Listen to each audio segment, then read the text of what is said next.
हरे कृष्णा। तो आप सभी भक्तों का हम पुनः स्वागत करते हैं आज के श्रीमद् भागवतम कक्षा में, जहाँ पर हम सभी श्रीमद् भागवतम के प्रत्येक दिन एक श्लोक पर चर्चा करते हैं। तो आज का जो श्लोक है वो श्रीमद् भागवतम के चौथे स्कंद 28वें अध्याय का 53वां श्लोक है और यहाँ व्याख्यान चल रही है। जैसे कि कुछ महीनों से हम पुरंजन उपाख्यान सुन रहे हैं और काफ़ी बार हम पुरंजन के बारे में जान चुके हैं और अब हम यहाँ समझ रहे हैं कि अगले जन्म में पुरंजन जो स्त्री रूप में वापस उनका जन्म होता है और अब परमात्मा उस स्त्री यानी वैदर्भी उनसे आकर उन्हें अपने संबंध का वापस से ज्ञात करा रहे हैं, है ना। तो जैसे कि हम सब पहले ही चर्चा कर चुके हैं, यहाँ पर हम सब कौन है? पुरंजन और वैदर्भी है, दूसरे जन्म में वैदर्भी। तो पुरंजन भी हम ही है, वैदर्भी है भी।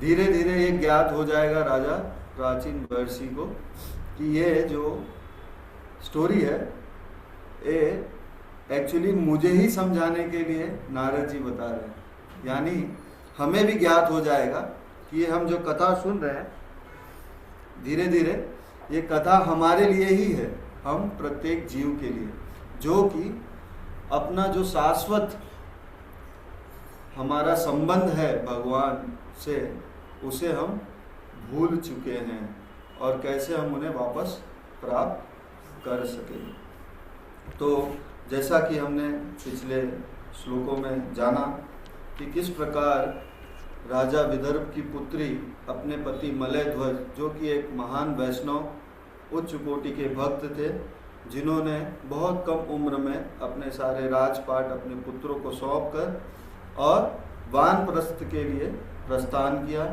और एक सुंदर नारी और एक पवित्रता नारी का जो कर्तव्य होता है कि वो अपने पति की सेवा करे, अगर पति धार्मिक हो और उनकी धार्मिक आध्यात्मिक में वो सहायता करे और उससे वो सारे गुण प्राप्त हो जाते हैं, सारे पुण्य पाप प्राप्त हो जाते हैं केवल उनकी सेवा करने से। तो यहाँ पर सेवा करते करते अचानक उन्हें ज्ञात होता है कि उनके पति का शरीर जो है मलयध्वज का वो शांत हो चुका है, ठंडा हो चुका है।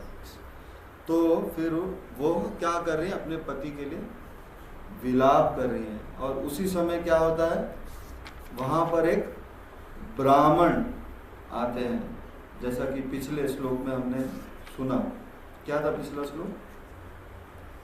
ब्राह्मण ने इस प्रकार पूछा। वहाँ ब्राह्मण उपस्थित हुए और उन्होंने उस स्त्री को रोते हुए देखा और उनसे प्रश्न किए, क्या तुम कौन हो? है ना। सबसे पहले यह जानना बहुत जरूरी है कि हम कौन है। जीवन में आध्यात्मिक की उन्नति यहीं से चालू होती है। आध्यात्मिक का पथ जो है, जो भी आध्यात्मिक पथ पर चलना चाहते हैं और भगवान को प्राप्त करना चाहते हैं, उनका सबसे पहला प्रश्न यही होना चाहिए। हर जीव का पहला प्रश्न यही होना चाहिए कि हम कौन हैं। यहीं से आपकी आध्यात्मिक प्रगति चालू होती है। तो दूसरा है, तुम किसकी पत्नी या पुत्री हो, है ना। इसका अर्थ है कि हम अनेक प्रकार के संबंध से घिरे हुए हैं और अपने आप को वही समझकर बैठे हैं। अपने असली अस्तित्व को हम भूल चुके हैं और अलग अलग संबंधों में जुड़े हुए हैं और उसी को अपना अस्तित्व मानकर बैठ चुके हैं। यहाँ लेटा हुआ पुरुष कौन है ना। ऐसा प्रतीत होता है कि तुम इस मृत शरीर के लिए विलाप कर रही हो। क्या तुम मुझे नहीं पहचानती हो? क्या तुम मुझे नहीं पहचानती हो? बहुत इंपॉर्टेंट है ये श्लोक। यह तुम्हारा शाश्वत, मैं तुम्हारा शाश्वत मित्र हूं। क्या कह रहे हैं ब्राह्मण? अब तो जो अपने असली स्वरूप को भूल चुका है, विस्मरण कर चुका है, उसे यह ज्ञात करा रहे हैं कि मैं तुम्हारा शाश्वत मित्र हूं। अब जो भूल चुका है उसके लिए तो वो फर्स्ट टाइम देख रहे हैं, है ना, पहली बार उनसे ब्राह्मण से मिल रहे हैं। और फिर तुम्हें स्मरण होगा कि पहले तुमने मुझसे कई बार परामर्श किया है। तो अब आज के श्लोक में इसका अनुवाद और खासकर इसका तात्पर्य बहुत इम्पोर्टेंट है। काफ़ी द्वंद्व रहता है हमारे इस अस्तित्व के बारे में, और उसी चीज़ को यहाँ क्लियर करते हुए श्रील प्रभुपाद जी ने बहुत अच्छा सुंदर तात्पर्य दिया है, जिस तात्पर्य के माध्यम से इस श्लोक को हमें समझना और आसान हो जाता है। तो श्रील प्रभुपाद जी की बहुत कृपा है हम सभी भक्तों पर। तो इस श्लोक के अनुवाद में ब्राह्मण आगे कहते हुए कह रहे हैं कि हे मित्र, यद्यपि इस समय तुम मुझे तुरंत नहीं पहचान सकते हो, किंतु क्या तुम्हें स्मरण नहीं है कि भूतकाल में तुम मेरे अंतरंग मित्र थे। दुर्भाग्यवश तुमने मेरा साथ छोड़कर इस भौतिक जगत के भोक्ता का पद स्वीकार कर लिया था। तो यहाँ ब्राह्मण अर्थात ब्राह्मण कौन है? स्वयं परमात्मा है, जो इस प्रकृति के या इस ब्रह्मांड के उत्पत्ति से, और जब भी जीव इस शरीर को धारण करता है उस समय से हमेशा उस जीवात्मा के साथ रहते हैं। कौन रहता है? परमात्मा। परमात्मा हमेशा आत्मा के साथ रहते, कभी उसके अलग नहीं रहते। तो यहाँ वो उस जीवात्मा को वापस ज्ञात करा रहे हैं कि किस प्रकार तुम मुझे छोड़कर अपि स्मरसी, क्या तुम्हें स्मरण है, मातम परमात्मा को, अविज्ञात अज्ञात सखम मित्र को, है ना, किस प्रकार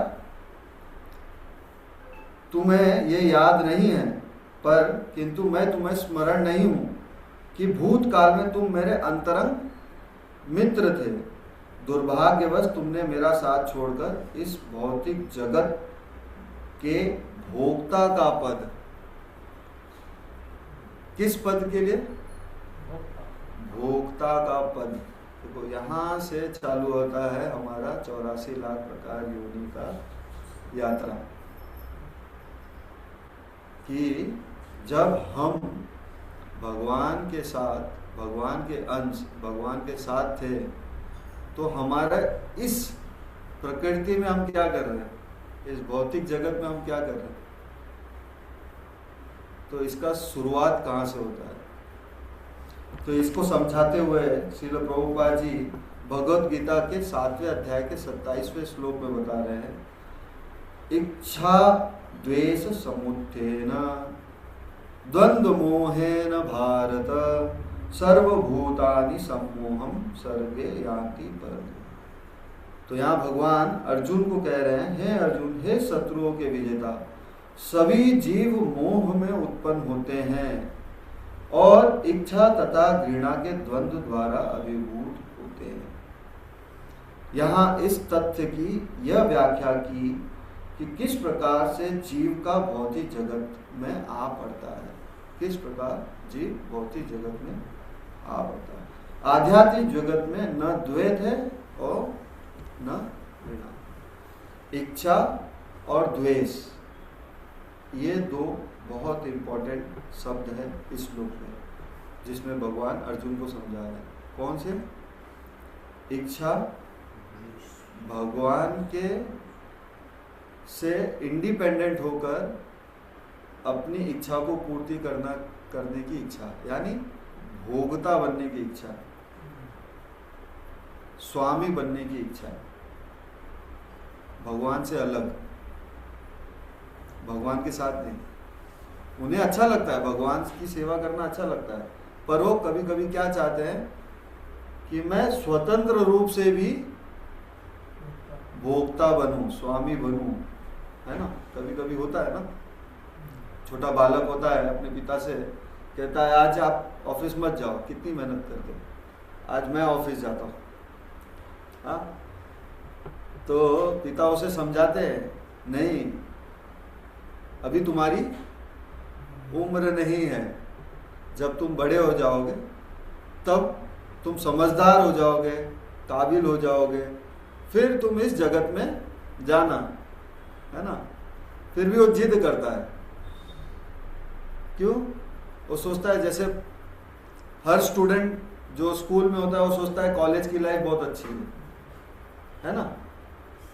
कॉलेज स्टूडेंट सोचता है, अरे यार काश मैं कमाता होता तो मेरे जेब में पैसे होते और फिर मैं अपने हिसाब से एंजॉय करता।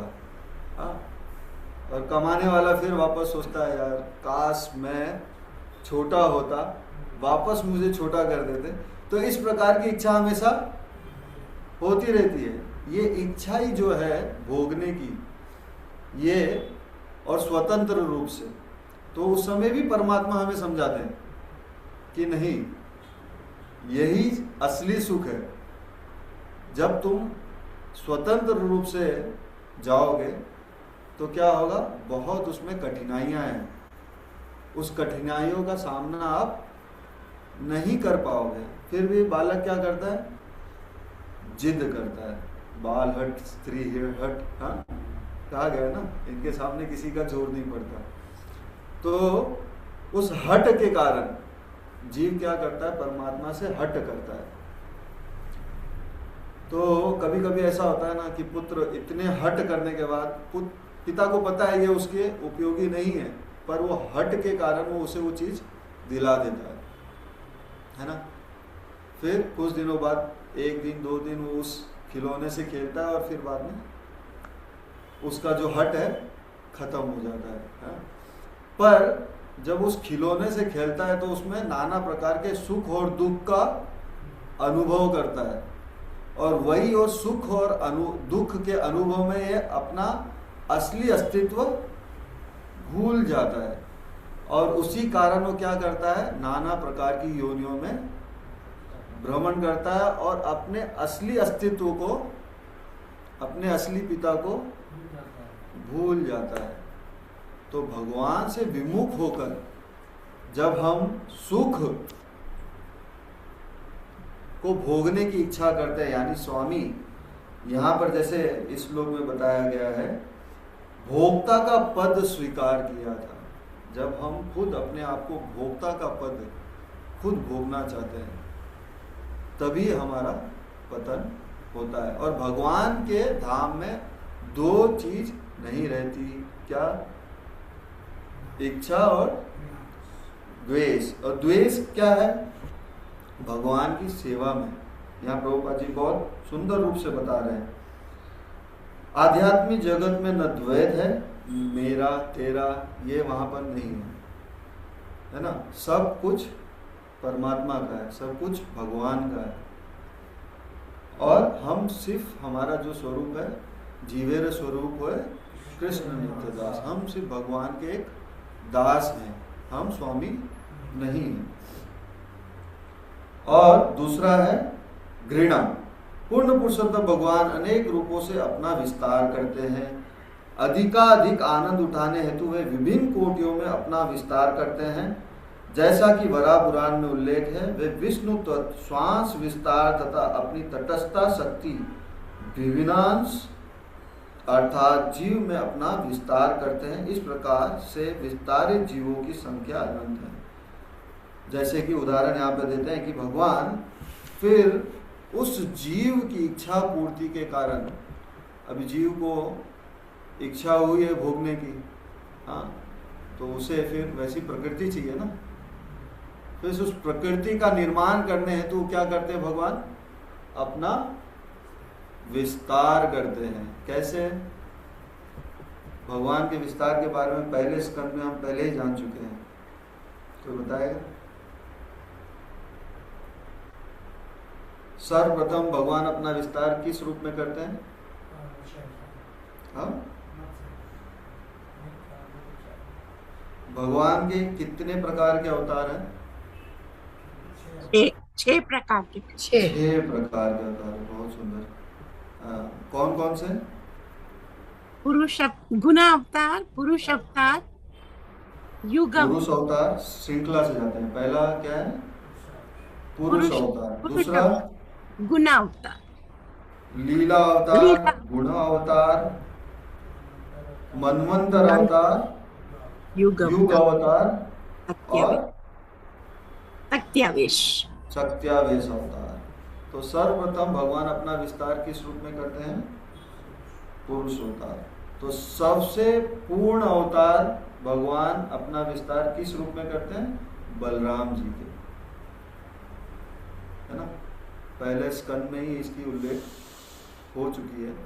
तो उसमें भगवान बता रहे हैं पहले उनका विस्तार बलराम रूप में होता है, जो उनका पूर्ण अवतार है। उससे फिर 4 विस्तार होते हैं। कौन कौन से?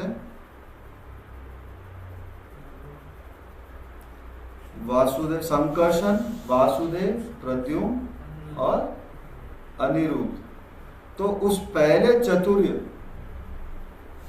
विस्तार से फिर जो दूसरे संकर्षण है उससे वापस क्या होता है? फिर उसका विस्तार होता है महाविष्णु। प्रथम पुरुष महाविष्णु अवतार होता है, जो कारण सागर में विराजमान महाविष्णु समस्त भौतिक जीवों को ऊर्जा प्रदान करते हैं। जैसे कि यहाँ प्रभुपाद जी आगे बता रहे हैं किस प्रकार सूर्य प्रकाश के सूक्ष्म कण सूर्य के असंख्य विस्तार है। जैसे हमें जो प्रकाश मिल रहा है वो सूर्य के प्रकाश का एक अंश है ना। तो यहाँ भी बैठकर हमें वो सूर्य का प्रकाश मिल रहा है। किसी और देश में, किसी और जगत में, किसी और ब्रह्मांड में, सब जगह सूर्य का प्रकाश मिल रहा है। ऐसे भगवान अपना अनेक अनेक विस्तार करते हैं। किस लिए? ताकि जीव, अभी आपको स्वतंत्रता दी गई है। अभी आपको जब एक शरीर दिया जाएगा, कैसा शरीर? 5 महाभूत का शरीर। कैसे बना हुआ है? भूमि अपो अनलो वायु खम मनो बुद्धि रेव च अहंकार इतियम में भिन्ना प्रकृति अस्तदा। 5 मूलभूत दिया जाता है और साथ में 3 और दिया जाता है। क्या है वो? मन, बुद्धि और अहंकार। MBA आपको भगवान पहले ही MBA कर देते हैं, आपको कोई कोर्स करने की जरूरत नहीं है। कौन सा कर देते हैं?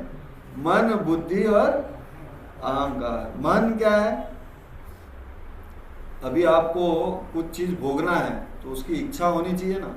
तो इच्छा कहाँ से होती है? मन से होती है। ये 3 चीज बहुत जरूरत है। शरीर तो मिल गया आपको पंचभूत से, पर आगे की क्रिया कैसे होगी? आपको एंजॉय करना है ना। तो भगवान आपको एंजॉय करने के लिए वो पूरा सामग्री देते हैं कि किस प्रकार आप पूर्ण रूप से, हम लोग बोलते हैं ना भगवान अरे हमें इतना बंद करके रखे, नहीं, भगवान आपको पूरी स्वतंत्रता दे रहे हैं। आपको मन दे रहे हैं। यहाँ पे मन किस लिए दे रहे हैं? ताकि आपकी इच्छा उत्पन्न हो और उस इच्छा को भोग सके। इच्छा ही नहीं होगी तो क्या भोगोगे, है ना। फिर क्या दे रहे हैं? बुद्धि, है ना। तो बुद्धि से क्या करना है? ये आपके उपयोगी है या अनुपयोगी है? ये बुद्धि भी भगवान ही देते हैं। सर्वस्य चाहम यदि सन्निविष्टो मतस्मृति ज्ञान अपोहनम च।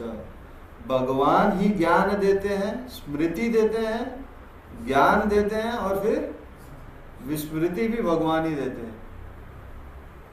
विस्मृति क्यों देते हैं? स्मृति तो समझ में आया, हम भूल चुके हैं इसीलिए। ज्ञान देते हैं सही और गलत के बीच का फर्क जानने के लिए। विस्मृति क्यों देते हैं? खाली करने के लिए। बहुत से अनेक अनेक जन्मों के जो स्टोरेज भर के रखे हैं, हार्ड ड्राइव हम फुल करके रखे हैं उसे खाली करने के लिए। नहीं तो अगर वो विस्मृति न दे तो हम भगवान को वापस जान ही नहीं पाएंगे। हम उस भोग विलास में इतना लिप्त हो जाते हैं कि परमात्मा को वापस जानने का वो ज्ञान, वो स्मरण ही नहीं होगा। इसीलिए वो स्मृति आपको मिलती है ताकि, और एक समय आता है भौतिकवादी व्यक्ति जब अपना शरीर छोड़ता है और आध्यात्मिक जो व्यक्ति होता है, जीव होता है, वो अपना शरीर छोड़ता है, दोनों के अंत समय में ये चीज आती है क्या, पूरा फ्लैशबैक होता है। जो भी आपने जीवन काल में कार्य किए हैं वो क्या होता है, फ्लैशबैक होता है, स्मरण होता है कि आपने पूरे जीवन में क्या क्या किया। और जब आध्यात्मिक व्यक्ति भी जब अपने जीवन में, अपने इस जीवन को अंत समय में, उसके भी फ्लैशबैक होता है। पर फर्क कितना है, फर्क यह है जब भौतिक जगत, भौतिक व्यक्ति इस शरीर को छोड़ता है तब वह इतना विचलित हो जाता है, उसे भगवान का स्मरण नहीं होता है ना। और वो इतना आसक्त होने के कारण क्या होता है, उसे और अधिक से अधिक पीड़ा होती है उस शरीर को छोड़ने की। पर आध्यात्मिक व्यक्ति क्या होता है, उसे भी फ्लैशबैक होता है पूरा, जैसे जड़ भरत को हुआ नेक्स्ट लाइफ में, जैसे अजामिल को हुआ सेम लाइफ में फ्लैशबैक पूरा हुआ कि क्या क्या कार्य किया और किस वजह से वो इस जगत में गिरे हैं। तो जो आध्यात्मिक होता है वो समझ जाता है कि अब मुझे इससे पार होना है, तो मैं क्या करूँगा, परमात्मा के दिए या बताए हुए कार्यों को करके वापस भगवान भगवत धाम को प्राप्ति की कोशिश करूँगा। इसीलिए अगले जन्म में जब उसे जन्म मिलता है तो वापस से उसी भोग विलास में नहीं लगता, उसे पूर्ण ज्ञात हो जाता है। और फिर ऐसा आध्यात्मिक जीवन अंत होने के बाद जब उसे दूसरा जन्म मिलता है, जैसे कि भगवद गीता में भगवान बताते हैं कि किसी की भक्ति अधूरी रह जाती है तो अगले जन्म में अपनी भक्ति, या तो उसे एक ऐसे परिवार में जन्म मिलता है जहाँ पर वह धन संपत्ति सब हो, उसे सिर्फ उसके लिए प्रयोजन ना करना पड़े और अपनी भक्ति वहीं से शुरुआत कर सके, या ऐसे वैष्णव के घर में उसका जन्म होता है कि वो अपनी भक्ति बचपन से ही वहाँ से शुरुआत कर सके, यानी जो भक्ति छोड़ी उसके बाद वो अपने जीवन का कल्याण कर सकता है। तो यहाँ पर भगवान ये तीन चीज देते हैं, मन, बुद्धि, अहंकार। अब अहंकार जब होगा तभी तो आप पूर्ण रूप से भोग पाएंगे ना। जब तक आपको पता है आपका ये बॉस है तब तक आप बॉस बन सकते हैं नहीं ना, वो फीलिंग ही नहीं आएगी। तो भगवान वो फीलिंग देते हैं इस अहंकार के रूप में कि चलो पूर्ण रूप से आप तब जाकर।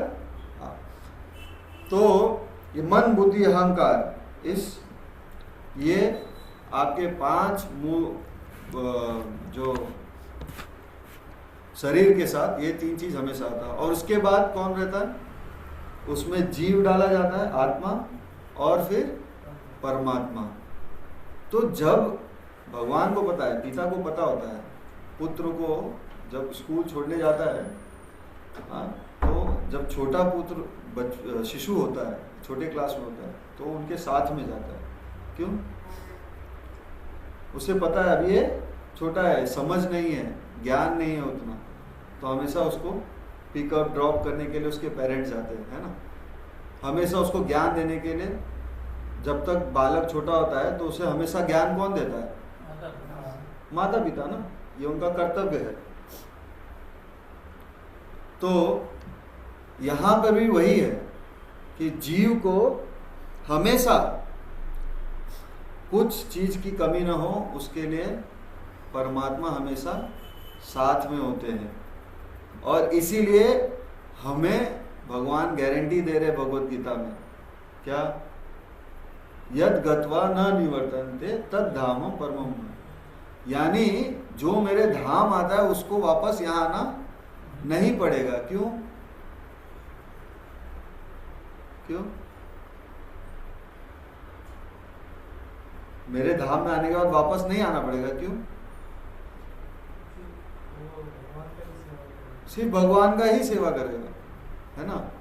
तो ये सारे, जब आध्यात्मिक जीवन हम खत्म, आध्यात्मिक व्यक्ति जब जीव इस जीवन को खत्म अंत समय में, उसे पता होता है कि क्या क्या गलत काम की वजह से, इच्छा की वजह से ये सब करना पड़ा, तो परमात्मा उसे ज्ञान दिलाते हैं। और परमात्मा यहाँ भगवान अर्जुन को भी वही उपदेश दे रहे हैं कि अगर ये तुम जान लोगे तो तुम्हें वापस नहीं आना पड़ेगा। इसीलिए वो जीव वापस नहीं आएगा। स्टार्टिंग में तो इच्छा हुई, तो हमारे मन में प्रश्न हो सकता है ना कि भगवान तो यहाँ बोल रहे हैं मेरे लोक में आने के बाद वापस नहीं आ सकता है, पर ये किसके लिए है? जो एक बार आ चुके हैं। अब हम इतने फ्लैशबैक के बाद वापस जब जाएंगे तो वापस इच्छा होगी? नहीं होगी। तो एक बार तो हम आ गए। अब भगवान इसीलिए ये वेद शास्त्र क्यों देते हैं? जीव के लिए सारी सुख सुविधा, प्रकृति, ब्रह्मांड, सबका विस्तार इसीलिए होता है कि आप स्वतंत्र रूप से इसे भोगें, पर मैं हूं आपके साथ। एक क्षण ऐसा आएगा, उस समय मैं आपको सब कुछ स्मरण कराऊंगा। तो जब आध्यात्मिक व्यक्ति को स्मरण कराते हैं तो वो फिर कार्य ऐसे करता है कि वापस भगवत धाम जाए और वहां से वापस न लौटे। तो ऐसे भगवान गारंटी करते हैं। तो अगर देखा जाए सही रूप में, अगर किसी का वेल विशर या सुहृद है तो कौन है? भगवान। तो यहीं आगे इसका उल्लेख करते हुए बता रहे हैं कि द्वंद्व और द्वेष ये दो कारण हैं जिसकी वजह से हम भगवान के लोक से इस भौतिक जगत में आए हैं। और इस भौतिक जगत में भोगने के लिए भगवान ने पूरी सृष्टि की रचना की। कहते हैं ना कुछ लोग, दुनिया बनाने वाले क्या तेरे मन में समाई, काहे को दुनिया बनाए, तो ये हमारे लिए ही बनाई है, क्योंकि हमारी इच्छा हुई है। अगर हमारी इच्छा नहीं होती तो भगवान और भगवान के जो अंश है वो भगवत धाम में आनंद से रह रहे हैं। ये हमारी इच्छा के अनुसार हमें नाना प्रकार की योनियों में भ्रमण करते हैं। और भगवान हमारे परम पिता है, इसीलिए अपने पुत्र को सब कुछ प्रदान करते हैं और हमेशा वो साथ में रहते हैं कि देखते रहते हैं कि उसके क्या कार्यकलाप है और कब ये वापस से मेरे स्मरण करने की इच्छा व्यक्त करेगा, तब मैं इसे अपने धाम में वापस ले आऊंगा। और इसी को प्रेम विवृत में कहा गया है, कृष्ण बहिर्मुख हन भोग वांछा करे, निकट स्थ माया तारे झापटिया धरे। जीव की सहज स्थिति यह है कि देव प्रेम भाव से श्री भगवान की सेवा करे, किंतु जब जीव भगवान श्री कृष्ण की नकल करना चाहता है या स्वयं कृष्ण बनना चाहता है तो वो इस भौतिक जगत में आ गिरता है। देखिए, स्वयं भोक्ता बनने का इच्छा ही उसे इस भौतिक जगत में आने के लिए मजबूर करता है। क्योंकि श्री कृष्ण परम पिता है, इसलिए जीव के प्रति उनका स्नेह सनातन है। भगवान परमात्मा रूप में हर एक जीव के साथ है, हर एक, चाहे हो छोटे से छोटे अणु हो या विशाल कोई जीव हो, सबके अंदर भगवान परमात्मा के रूप में रहते हैं। जब जीव भौतिक जगत में आ गिरता है तो परमेश्वर अपने स्वांश विस्तार से जीव के साथ रहते हैं। इस प्रकार किसी न किसी दिन जीव श्री भगवान धाम वापस जा सकता है। भगवान इतने सुहृद हैं कि वो हमेशा आपके साथ रहते हैं और चाहते हैं कि वो वापस अपने धाम आपको ले जा सके। तो आगे भगवद गीता के श्लोक के माध्यम से भगवान प्रभुपाद जी यहाँ बता रहे हैं इस श्लोक को समझाते हुए कि जो साधु पुरुष है भोक्तारम यज्ञ तपसाम, ये श्लोक बहुत बार आता है और इसका उल्लेख है कि अगर हम शांति प्राप्त करना चाहते हैं या भगवत धाम वापस जाना चाहते हैं तो हमें ये समझना चाहिए, और भगवान भी बता रहे जो साधु संत पुरुष है वो क्या कैसे इसे समझते हैं। साधु पुरुष मुझे समस्त यज्ञों तथा तपस्याओं का परम कारण मानते हैं। हम इस जगत में आए क्योंकि हमें इच्छा हुई है भोक्ता बनने, और अगर हमें वापस जाना है तो हमें समझना पड़ेगा हम कौन है, दास। हम केवल क्या है, सेवक। और हमारा अस्तित्व तभी है जब हम भगवान की सेवा करें। अगर हम भगवान की सेवा से घृणा करते हैं तो हम कभी भी उनके धाम में वापस नहीं जा सकते, क्योंकि उनके धाम में ये दो चीज की जगह नहीं है। और समस्त लोग तथा देवताओं का स्वामी तथा जीवों का कल्याण करता हितैषी मानते हुए भौतिक यातनाओं से शांति प्राप्त करते हैं। जैसे कि तुलसी महारानी अपनी प्रार्थना में कहती है, भगवान को हम तब तक नहीं पा सकते जब तक हमें भौतिक जगत की हर एक वस्तु से वैराग्य उत्पन्न, अगर एक भी इच्छा हमारे अंदर रह गई स्वतंत्र रूप से भोगने की, तो हम भगवान को प्राप्त नहीं कर सकते। पूर्ण रूप से डिटैचमेंट, पूर्ण रूप से पुत्र संबंध, पुत्री, पत्नी, सगे संबंधी, किसी वस्तु, किसी पद, किसी भी प्रकार का अगर थोड़ा भी रंच मात्र भी अगर आपको इच्छा रह गई तो आप भगवान को प्राप्त नहीं कर सकते। तो इसीलिए परमेश्वर सबके परम मित्र हैं, किंतु जब कोई सुखी रहने की अपनी खुद की योजना बना रहा हो और इस तरह भौतिक प्रकृति के गुणों में स्वयं को उलझा रहा हो तो वह अपने परम मित्र के आदेश से लाभ नहीं उठा सकता। और अगर हम अपने जीवन में स्वतंत्रता पूर्ण अपनी इच्छाओं को पूर्ण करने के लिए नाना प्रकार के प्रयत्नों में लगे हुए हैं और उसी में आनंद की अनुभूति कर रहे हैं, है ना, जैसे कि बोलते हैं ना, ये है तेरे कर्म, कभी खुशी पर कभी गम है क्या? खुशी तो कभी है और भरपूर, भरपूर क्या है? गम भरपूर है। खुशी कितनी है और एक किसके कर्म है? हाँ, हमें बार बार परमात्मा अलग अलग रूप में समझाने की कोशिश कर रहे हैं। चाहे आप किसी भी क्षेत्र में हो, किसी भी क्षेत्र में हो, भगवान बार बार याद दिला रहे, यहाँ सुख रंच मात्र है। किसी के पास 1 रुपया है तो 2 रुपया जिसके पास है उसको वो दुख है। एक बार एक व्यक्ति था, ठीक है, उसको राह चलते हुए, है ना, एक गठरी मिली तो उसने उसको गिना, पैसे की कॉइन्स थे उसमें, तो गिना उसमें, तो उसमें कितना था, हाँ, गिन लिया।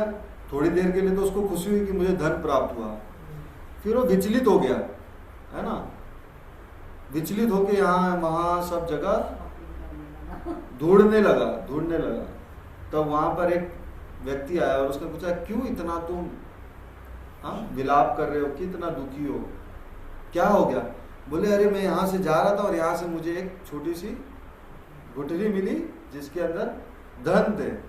तो बोले, तो बहुत अच्छी बात है, आपको धन की प्राप्ति हुई, हाँ, तो ये तो अच्छे शुभ है, तो तुम दुखी क्यों हो? बोले, अरे मैंने जब इसको गिना तो इसमें केवल 99 ही सिक्के हैं। तो बोले, अरे किसी का ये गठरी घुमा तो घुमा होगा तो पूरा 100 रुपया होगा, तो वो 1 रुपया जो मिसिंग वो कहाँ है? बस मैं उसी को ढूंढ रहा हूं, है ना। भगवान ने हमें इतना अच्छा सुंदर शरीर मनुष्य योनि दिया, हाँ, सगे संबंधी सब दिए, क्यों? ताकि हम इन सभी गठरी को लेकर भगवान का स्मरण करें, हाँ। पर हम इतने अटैच हो जाते हैं उन सुख सुविधाओं में कि हम अपना असली जो संबंध भगवान से उसे भूल जाते हैं। और फिर वो 1 रुपए की खोज में इतना परिश्रम करते हैं कि हमारे मुंह से फेर निकल जाता है, फिर भी हमें ज्ञात नहीं होता है कि हमें, और उसी दुख को, जैसे एक ऊंट रेगिस्तान में क्या करता है, एक कांटे वाला पेड़ होता है, उसको चबाता है, उसको चबाने से उसके जीभ से रक्त निकलते हैं, है ना, उसको बहुत पीड़ा हो रही है, उस कांटे वाले पेड़ को चबाने से बहुत पीड़ा हो रही है, बहुत तकलीफ हो रहा है, फिर भी वो जो उस पीड़ा से उत्पन्न रक्त है, उस रक्त का स्वाद लेकर सोचता है वाह क्या आनंद है, क्या स्वादिष्ट है। सोचिए, तो हम सब वही कर रहे हैं, हम लोग इतनी पीड़ा में हैं, इस नाना प्रकार के संबंधों से, पदों से, इच्छाओं के कारण हम, फिर भी वो थोड़ा सा तनिक सुख मिल जाता है तो हम उसे सर्वाधिक सुख समझकर हम अपने असली अस्तित्व को भूल जाते हैं। और वही कारण है कि हम बार बार इस नाना प्रकार की योनियों से भ्रमण करते रहते हैं। पर हमारे सुहृद परमात्मा हमारे साथ हैं, जो हमें मतः स्मृति ज्ञान मोहनम च, वो हमें स्मृति कराते हैं कि ये तुम्हारा उद्देश्य नहीं है जीवन का। इसीलिए वो हमारे पास क्या भेजते हैं, गुरु कृष्ण, गुरु शास्त्र, गुरु भेजते हैं, शास्त्र भेजते हैं, ताकि हम वापस भगवान के पास जा सकें। तो ऐसे वेल विशर भगवान का हमें नित्य स्मरण हो, और ऐसा साधु संग हो, और ऐसे शास्त्र का हमें संग प्राप्त हो, जिसके द्वारा हम भगवान को कभी विस्मरण न हो। स्मर्तव्यो सततम विष्णु, हमेशा भगवान विष्णु का स्मरण हो, और विस्मर्तव्यो, कभी भगवान का विस्मरण न हो। बस यही प्रार्थना करनी चाहिए और साधु संतों की सेवा करनी चाहिए, ताकि हम भगवान के धाम वापस जा सकें। हरे कृष्णा। तो आज के श्लोक में आप लोगों को कोई प्रश्न हो और कोई त्रुटि हुई हो, या कुछ विषय को मैं नहीं समझा पाया हूँ, तो आप अपना प्रश्न कर सकते हैं।